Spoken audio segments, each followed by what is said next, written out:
बिस्मिल्लाहिर्रहमानिर्रहीम। अस्सलाम वालेकुम viewers, welcome back to my channel. कैसे हैं आप सब लोग? उम्मीद करती हूँ सब ठीक होंगे। मैं भी ठीक हूँ अल्हम्दुलिल्लाह जी। तो आज 10वीं मुहर्रम का दिन है, तो आज मैंने रोज़ा रखना था। मैं तकरीबन जो है वो 3 बजे उठ गई थी। 4 बजे जो है वो फजर की अजानें होती हैं, तो मैंने कहा उससे पहले मैं सहरी बना कर तो सहरी करके फिर रोज़ा रखूँगी। तो यहाँ पर जब मैं किचन में आई तो गैस थी नहीं, बिल्कुल हल्की हल्की गैस आ रही थी। फिर मैंने जो सिलेंडर है छोटा वो निकाला, उस पर मैंने अपने लिए पराठा बनाया, अंडा बनाया और चूल्हे पर मैंने चाय बनाई जहाँ पर हल्की हल्की गैस आ रही थी। फिर मैंने चाय कप में डाली और थोड़ा सा जो रात को सालन काले चनों का हम लोगों ने बनाया था वो मैंने गर्म किया और फिर मैंने अंडे और सालन के साथ जो है वो मैंने सहरी की और रोज़ा रखा था। फिर अब दिन के जो हैं वो तकरीबन 12 बज चुके हैं। तो आज 10वीं मुहर्रम का दिन है, तो आज मैंने हलीम बनानी थी और कस्टर्ड बनाना था, क्योंकि शाम को फिर हम लोगों ने दुआ करवानी थी। तो यहाँ पर अब मैं हलीम जो है वो बनाने लगी हूँ। तो यहाँ आप तरीका देखें हलीम बनाने का। तो यहाँ पर मैंने सारी जो येलो कलर की दालें हैं वो ले ली थी। इसके अलावा जो गंदम के दाने, अच्छा कुछ लोग जो है वो आटा डालते हैं और कुछ, मैंने कहा कि मैं गंदम के दाने डालती हूँ इस दफ़ा। तो चावल मैंने लिए मसूर की दाल, चने की दाल, मूंग की दाल और माश की दाल। ये सारी दालें जो है वो मैंने एक एक कप ले ली थी और अब मैं इन्हें अच्छी तरह धो लूँगी। दालों को अच्छी तरह धोना है आपने। अगर तो आप लोग स्टोर से लेकर आते हैं फिर तो वो दालें जो है इतनी गंदी नहीं होती हैं, और अगर आप लोकल शॉप से लेकर आते हैं तो अच्छी तरह दालें जो है वो साफ़ कर लें और फिर उसके बाद उन्हें धो लें और तकरीबन 1 घंटे के लिए दालों को भिगो कर रख दें। तो इसके बाद दालें भिगो के रखने के बाद अब बारी आ जाती है चिकन को साफ़ करने की। तो मेरे भाई जो हैं वो बोनलेस चिकन लेकर आए थे, उसे मैंने अच्छी तरह धो लिया था बोनलेस चिकन को।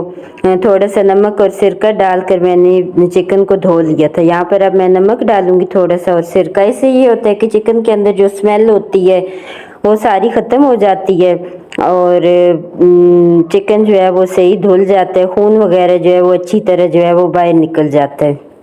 तो यहाँ पर अब मैं चिकन जो है वो धो लूँगी। धोने के बाद चिकन को बॉईल करने के लिए रखूँगी। तो बॉईल जब मैं करूँगी कुकर में डालूँगी तो उससे बीच में नमक और गरम मसाला जो है वो मैं ऐड करूँगी। इसके अलावा कोई चीज़ जो है वो मैं ऐड नहीं करूँगी। अच्छा एक बात और, जब चिकन बॉईल करना है तो थोड़ी देर पहले उसे ऊपर से कुकर का जो ढकना है वो बंद नहीं करना, ऊपर से वो जो स्कम सा होता है वो उतार लेना है। तो चिकन का जो जायका होता है वो अच्छा आ जाता है, ऐसे उसमें से स्मेल नहीं आती। तो यहाँ पर अब मैं चिकन बॉईल करने के लिए रखने लगी हूँ। थोड़ा सा गरम मसाला डालूँगी और उसके बाद फिर आज अभी मैं आप लोगों के साथ मुहर्रम के रोज़े की अहमियत और फजीलत जो है वो शेयर करूँगी। तो आप सल्लल्लाहु अलैहि वसल्लम ने फरमाया रमज़ान के बाद अफजल तरीन रोज़े जो हैं वो मुहर्रम के हैं। इसके अलावा आप सल्लल्लाहु अलैहि वसल्लम ने आशूरा के दिन के रोज़े के बारे में आप सल्लल्लाहु अलैहि वसल्लम से पूछा गया, तो आप सल्लल्लाहु अलैहि वसल्लम ने फरमाया ये पिछले 1 साल के गुनाहों का कफ़ारा है। जब रसूल सल्लल्लाहु अलैहि वसल्लम मदीना तशरीफ़ लाए तो यहूद को यौम आशूरा का रोज़ा रखते देखा, तो पूछा कि इस दिन रोज़ा क्यों आप लोग रखते हैं? तो उन्होंने जवाब दिया कि ये अज़मत वाला दिन है। इस दिन अल्लाह ताला ने हज़रत मूसा और उनकी कौम को निजात दी और फ़िरौन और उसकी कौम को गर्क कर दिया था। तो हज़रत मूसा अलैहिस्सलाम ने बतौर शुक्राना जो है इस दिन रोज़ा रखा था, तो इसलिए हम भी जो है वो रोज़ा रखते हैं। तो आशूरा के दिन जो 10वीं मुहर्रम है उस दिन के रोज़े की बहुत ज़्यादा अहमियत और फजीलत है। हमारे जितने भी पिछले गुनाह हैं वो अल्लाह ताला माफ़ फरमा देते हैं जो शख्स रोज़ा रखता है उसके। और इसके अलावा जो है हज़रत इमाम हुसैन रज़ी अल्लाह ताला अन्हु हज़रत इमाम हुसैन अलैहिस्सलाम जो हैं शहीद हुए थे, तो इस दिन की बहुत ज़्यादा अहमियत और फजीलत है। तो यहाँ पर चिकन जो है वो बॉयल हो चुका था, उसे मैंने अच्छी तरह मैश कर लिया था। दालें मैंने बॉईल करने के लिए रख दी थी। नमक और मिर्चें जो है वो मैंने बीच में डाल ली थी और तकरीबन 10 मिनट दालें मैंने रखी। तो देखें माशाल्लाह इतनी अच्छी जो है वो बॉयल हो चुकी हैं। तो अब इन दालों को मैं ठंडा करूँगी क्योंकि इन्हें फिर ग्राइंड करना होता है। तो अगर तो हैंड ब्लेंडर हो तो फिर कोई मसला नहीं है, गर्म चीज़ भी हम लोग ब्लेंड कर सकते हैं। लेकिन इधर मेरे भाई लोगों के पास हैंड ब्लेंडर नहीं है, जग ही है। तो जग में अगर हम लोग गर्म चीज़ डालें तो उसका जलने का डर होता है, मोटर जो है उसकी। तो इसलिए मैंने कहा कि पहले मैं इन्हें निकाल कर अच्छी तरह जो है वो ठंडा करूँगी और उसके बाद ग्राइंडर में डालकर जो है ब्लेंडर में ब्लेंड कर लूँगी। तो यहाँ पर जो चिकन मैंने मैश किया था वो भी मैंने दालों में मिक्स कर दिया और तकरीबन आधा घंटा लगा दालें जो है वो ठंडी होने में। तो अब ठंडी हो चुकी हैं, तो अब आइए इन्हें हम लोग ब्लेंड कर लेते हैं। तो यहाँ पर जो है वो मैंने जग ले लिया था और थोड़ी थोड़ी जो है वो दालें डालकर मैंने ब्लेंड की। थोड़ा सा पानी भी ऐड किया क्योंकि ये जो ब्लेंडर है पानी के बगैर चलता नहीं है। तो इसके बाद फिर मैंने इन्हें ब्लेंड कर लिया था अच्छी तरह। अच्छा, मैंने बीच में जो गंदम के दाने डाले थे वो कुछ ब्लेंड हुए थे, कुछ नहीं ब्लेंड हुए थे, लेकिन फिर भी जब वो दांतों के नीचे आते थे मुझे तो मज़ा आ रहा था, इतनी मज़े की हलीम बनी थी।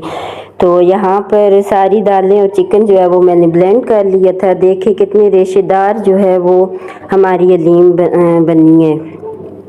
अभी पकानी है लेकिन ग्राइंड कर ली है। तो फिर मैंने कहा कि जल्दी से मैं पहले कस्टर्ड बना के फ्रीज़र में रख देती हूँ ताकि ठंडा हो जाए। तो यहाँ पर मैंने जेली जो है वो ले ली थी, जेली बना कर रखूँगी। बनाना जेली जो है वो यहाँ पर मैंने ली है। वैसे स्ट्रॉबेरी जो है वो मैं डालती हूँ लेकिन वो मुझे मिली नहीं थी, तो फिर मैंने बनाना जेली जो है वो बना ली थी।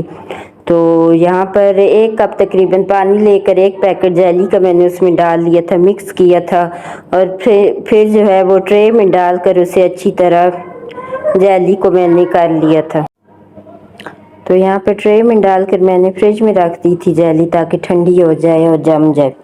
फिर मैंने दूध मंगवाया और कस्टर्ड बनाना था, देगची में दूध डाला और जो वनीला कस्टर्ड है वो आज मैंने बनाना था। यहाँ पर सब्ज़ इलायची जो है वो ग्राइंड हुई थी वही मैंने डाल दी और नेशनल वालों का वनीला कस्टर्ड जो है वो मेरी भाभी लेकर आई हुई थी।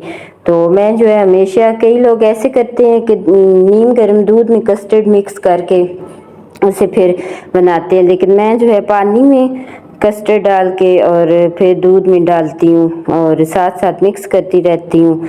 अच्छा, अगर आपके पास क्रीम का पैकेट है जैसे ऑलपर्स की क्रीम है या मिल्क पैक की, तो वो आप कस्टर्ड में ऐड करेंगे तो उससे कस्टर्ड और ही मज़े का बनता है और ही उसका अच्छा जायका होता है। लेकिन यहाँ पर मेरे पास नहीं थे, फिर मैंने कस्टर्ड जो है वो फ्रिज में रख दिया था। तो मैंने कहा तब तक जो है वो मैं हलीम पका लेती हूँ। तो यहाँ पर सारी चीज़ें तैयार हो चुकी थी।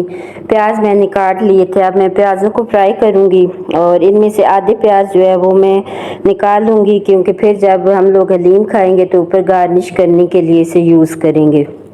तो यहाँ पर प्याज ब्राउन करके मैंने आधे जो हैं वो निकाल लिए थे और फिर थोड़ा सा पानी डाल दिया था, फिर नमक और मिर्चें। अच्छा, मैंने जब दालें बॉयल की थी तो तब मैंने बीच में नमक और मिर्चें जो है वो ऐड की थी, लेकिन मेरी भाभी ने जब चखा तो कम था, तो फिर मैंने कहा कि इधर मैं नमक और मिर्चें जो है वो और ऐड करके अच्छी तरह भून लेती हूँ और उसके बाद जो है ग्राइंड हुई हुई हलीम जो है वो मैं इसमें डालूँगी। तो यहाँ पर नमक मिर्चें ऐड करने के बाद मैंने उन्हें भून लिया था और अब जो हलीम मैंने ग्राइंड करके रखी हुई थी तो वो मैंने डाल दी थी। अब अच्छी तरह से मैं कुक कर लूँगी, हल्की आंच पर बिल्कुल कुक करना है और साथ साथ हिलाते रहना है ताकि नीचे ना लगे। तो यहाँ पर आप देख सकते हैं माशाल्लाह से कितना अच्छा कलर जो है वो हलीम का है। तो ज़्यादातर आप लोगों ने जो येलो वाली दालें हैं वो ही यूज़ करनी है, उससे हलीम का कलर जो है वो येलो आता है। तो यहाँ अच्छी तरह मिक्स कर लूँगी। हलीम जो है वो हमारी बन चुकी है और अब हम लोग इसे तड़का लगा लेंगे। तो मैंने थोड़ा सा गरम मसाला जो साबुत है वो लेकर मैंने उसे ग्राइंड किया है। बीच में तेल डालूँगी, सब्ज़ मिर्चें डालूँगी और जब वो फ्राई हो जाएंगे, तेल अच्छी तरह गर्म हो जाएगा तो फिर मैं तड़का लगा लूँगी। तो यहाँ पर अब मैं तड़का लगाने लगी हूँ। इतनी अच्छी मज़े की खुशबू थी। अच्छा, मेरा तो रोज़ा था ना, तो मैं बना रही थी तो मुझे साथ और ही ज़्यादा भूख लग रही थी, लेकिन फिर मैंने शाम को जब रोज़ा इफ्तार किया तो उस वक्त मैंने खाना खाया था। तो यहाँ पर हमारी हलीम बन चुकी थी। अच्छा, यहाँ साथ मैंने लीमू काट लिए थे, सब्ज़ मिर्चें, प्याज। तो बच्चों ने कहा कि हम लोगों ने भी बाहर हलीम बांटनी है, तो छोटे छोटे डिस्पोजेबल जो ग्लास से हैं वो थे बच्चों के पास, तो उसमें मैंने बच्चों को थोड़ी थोड़ी हलीम डाल के दी, ऊपर से लीमू, सब्ज़ मिर्चें और प्याज के साथ गार्निश किया मैंने। और फिर मैंने बच्चों को ट्रे में रख के दिया और कहा कि आप लोग जाकर बांट आए। तो मतलब इतनी दिल से खुशी हुई है कोई चीज़ बांटते हुए, और अल्लाह ताला ने इंशाअल्लाह ताला अगर इससे ज़्यादा और दिया तो इससे ज़्यादा भी बांटेंगे इंशाअल्लाह ताला। तो इसके बाद फिर बारी आ जाती है कस्टर्ड की डेकोरेशन की। तो कस्टर्ड जो है वो ठंडा हो चुका था, अब डेकोरेट करना था। तो यहाँ पर मैंने केक जो है वो सबसे पहले नीचे बाउल में डाल लिए थे, फिर इसके बाद कस्टर्ड डाला, फिर ऊपर जो है केक तोड़ कर मैंने डाल लिया था, और फिर जो जेली मैंने बना कर रखी हुई थी वो वाली मैंने पहले कट कर ली थी छोटे छोटे पीसेस में। तो आधी जेली जो है वो मैंने इधर डाल ली है कस्टर्ड के ऊपर, और आधी मैंने जो है वो शरबत बनाना था तो उसके लिए मैंने रख दी थी। तो यहाँ पर कस्टर्ड भी मज़े का बनना था, थोड़ा थिक ज़्यादा हो गया था, लेकिन मुझे थिक ही पसंद है, इतना ज़्यादा पतला कस्टर्ड जो है वो मुझे नहीं पसंद। इसके बाद अब शाम को अब रोज़ा खुलने वाला था, मतलब मगरिब की अजान होने वाली थी, तो मैंने जल्दी से जो है वो शरबत बनाया। ये तो मलंगा जो है मैंने भिगो कर सुबह से रखा हुआ था, पानी में मैंने चीनी डाली, रूह अफ़ज़ा डालकर अच्छी तरह इन्हें अब मैंने मिक्स कर लिया था। ठंडा पानी जो है वो मैंने यूज़ किया था, बर्फ़ मैंने नहीं डाली। अच्छी तरह मिक्स करने के बाद जो जेली जो है वो मैंने आधी कस्टर्ड के ऊपर डाली थी, आधी बचा कर रखी थी, वो मैंने इसमें मिक्स कर ली थी, और शरबत जो है वो हमारा तैयार हो चुका था। फिर हम लोगों ने दस्तरखान लगाया, और मैंने जो है वो खाना ही खाया था क्योंकि मुझे भूख लगी थी। और यहाँ पर दस्तरखान लगाने के बाद हम लोग इंतज़ार कर रहे थे कब रोज़ा खुलेगा। आज के लिए इतने व्लॉग मिलते हैं नेक्स्ट व्लॉग में। अल्लाह हाफिज़।